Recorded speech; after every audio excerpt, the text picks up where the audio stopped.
What about automation with Zest? I would say automate what you hate, but if you hate customer service, do not be an MSP. Don't do it. Don't be an IT service provider, any of that. Just stay out because it's all customer service. But, of course, automation in its right place is good. So, Chad, what about automation in Zest? Yeah, so automation in Zest is built in for the most critical, repeatable things that you do in a PSA. But it is so built in that sometimes people think we have none. So we do have a notifications area under configurations, notifications. You can customize some email alerts about when tickets are created or responded to, things like that. But the bulk of the automation in Zest is inherent to the product. So when a ticket comes in, the one item that people say, well, can I automatically, dispatch that ticket? And the answer is when a ticket comes in, your customer does get an email letting them know the ticket was received.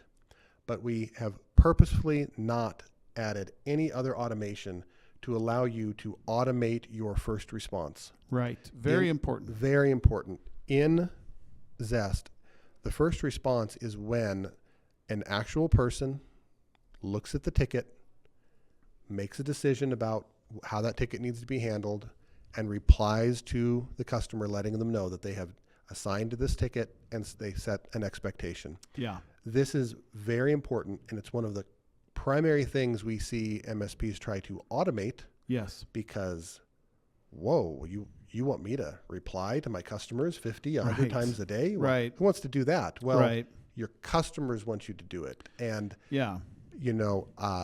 Might be a good point to interject slightly that we say Zest is a purpose-built product, and we say it's built around your customer being happy. Yeah. But just to step back a little, the reason we did that is that when we started our MSP, after working in the industry 15 years, Yep.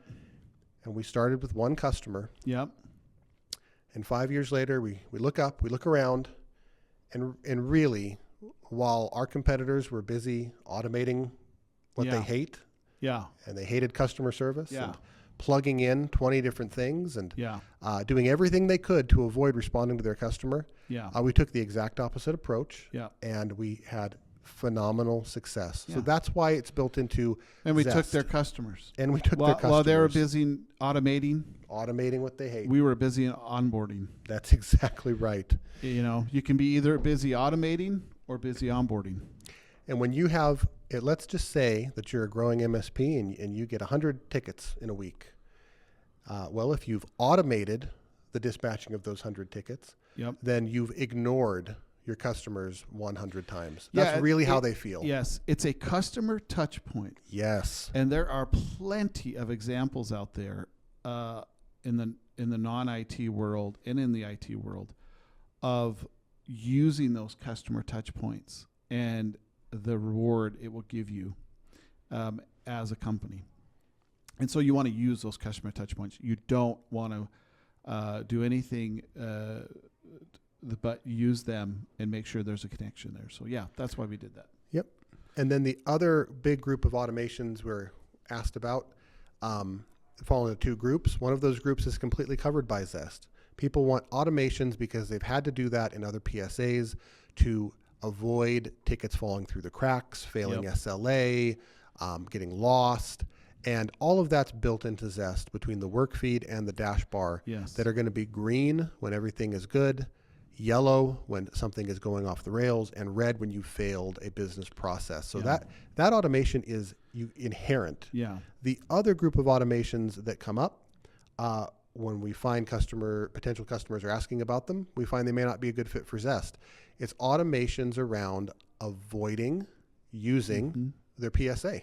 Right. So we've had people say, well, can't you just have this automatically do something and close the ticket?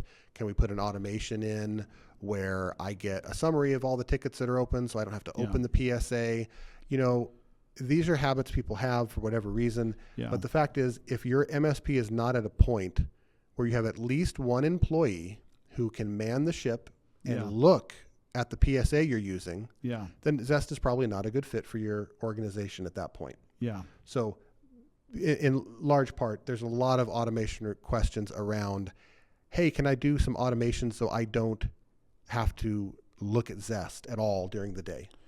And Yeah. it's just not designed to work that way. You can't No, and scale an it's- MSP without No. manning the ship. It's silly to think that your main tool you don't want to have to look at. It's Yeah. just silly. So We get requests about, can you send me emails about this, that, and the other? yeah. Well, we built Zest so you don't work out of your email. So Right. you can look at your work Right. feed and work out of there. Yeah. So one question is, does Zest do alerts or alerting? The answer we would say first is use your work feed and the dash bar. If you use the dash bar and the work feed, you do not need any alerts. You just don't. Now, we do understand that there are some alerts that may make sense and that people may use. And so do you want to talk about those, Chad? Yeah, as I mentioned, we do have some notifications that you can configure in Zest to send an email.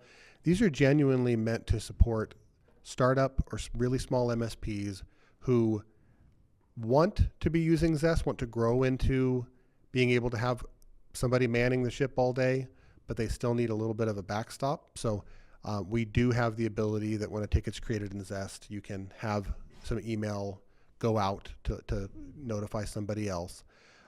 So we do have some limited alerting in there. But again, Zest is specifically built around the notion that people will look at their work feed, not 8 hours a day, but at least 4 or 5 hours out of the day. Yeah. They're going to bring up Yeah. their work feed, what needs done, they're going to work through it.